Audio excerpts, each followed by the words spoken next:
Ang kwentong ito ay ipinadala ni Daniel. Walang eksaktong taon. Sa lalawigan ng Mindoro. Simulan na natin ang kwento.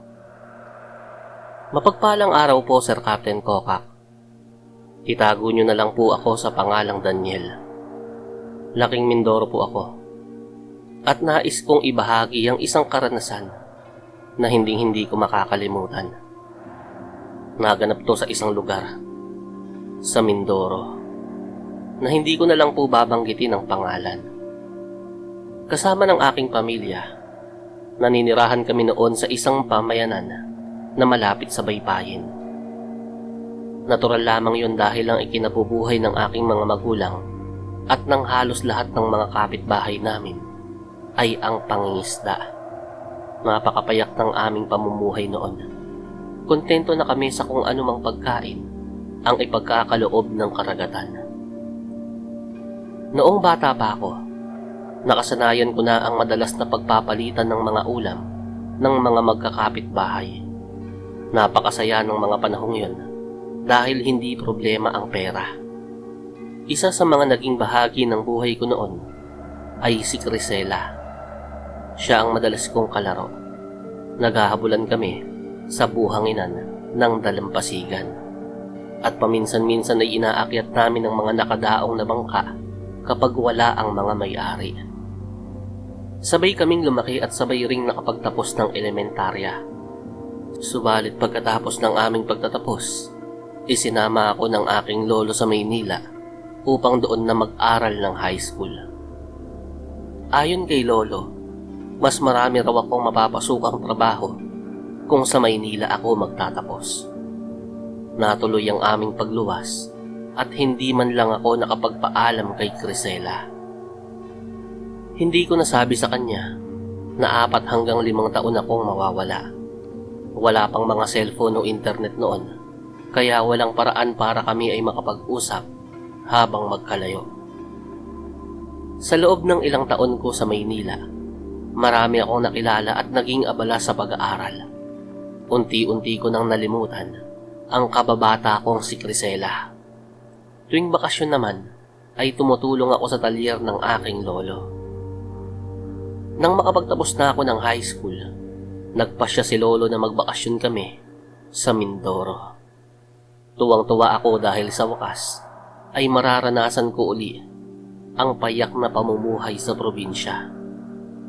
Pagkarating namin ay masaya kaming sinalubong ng aking mga magulang ng mga sariwang lamang dagat.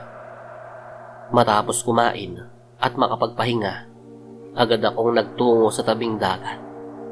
Napansin ko ang malaking pagbabago sa lugar. May mga bagong mukha na bumibili ng isda ng maramihan at mas malalaki na rin ang mga bangkang gamit ng mga residente. Sa aking paglalakad, nadaanan ko ang isang pamilyar na bahay. Doon nakatira si Crisela. Bumilis ang tibok ng puso ko. Nakonsensya ako dahil tila nalimot ko siya sa pagdaan ng panahon. Kumatok ako sa pinto ng makailang beses, ngunit walang sumasagot. Aalis na sana ako nang dumating ang isang babae at lalaki, ang mga magulang ni Crisela. Agad nila akong nakilala at tuwang-tuwa silang makita ako. Ngunit nang tanungin ko kung nasaan ang kanilang anak, biglang napalitan ng lungkot ang kanilang mga mukha. Sabi ng ama ni Crisela, wag ko na raw siyang hanapin dahil matagal na itong patay. Nanlulumo akong bumalik sa aming bahay, dala ang malungkot na balitang yon. Napansin ng mga magulang ko ang aking kalungkutan. Ipinagtapat ko ang nalaman ko. Ngunit biglang sumeryoso ang kanilang muka. Sinabi nilang hindi totoong patay si Crisela. Ang sabi-sabi sa aming lugar, naging aswang daw ang dalaga. Dahil lumaking mabuting bata, mas pinili raw ni Crisela na manirahan ng mag-isa sa kabundukan kaysa mabalot ng takot ang aming pamayanan. Ang sabi ng aking mga magulang, sinasabi lang daw ng kanyang ama't ina na patay na siya upang hindi na siya usisain ng mga tao. Naniniwala siyang tuwing umaalis ang mga magulang ni Crisela, bitbit ang mga buhay na manok, pinupuntahan nila ang kanilang anak sa bundok. Sa loob ng 3 araw, binalak kong sundan ng mga magulang niya. Ngunit napakaingat talaga nila.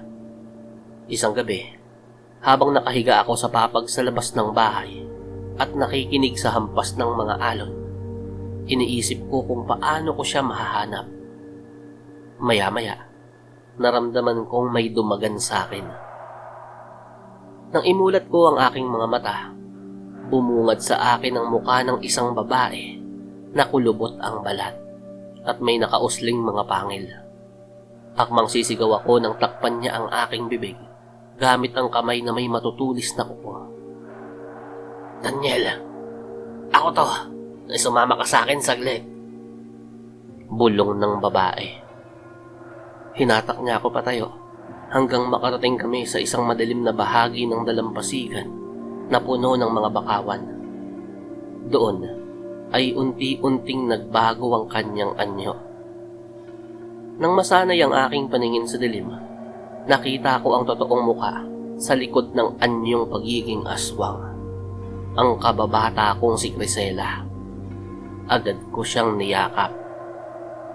Nalaman daw niya ang pagbabalik ko mula sa kanyang mga magulang. Sinabi rin sa kanya na ilang beses ko silang tinangkang sundan dahil gusto ko raw siyang makita. Siya na mismo ang bumaba mula sa bundok. Ngunit nagbilin siya. Yun na raw ang huli naming pagkikita at wag na wag ko na raw siyang susundan sa bundok.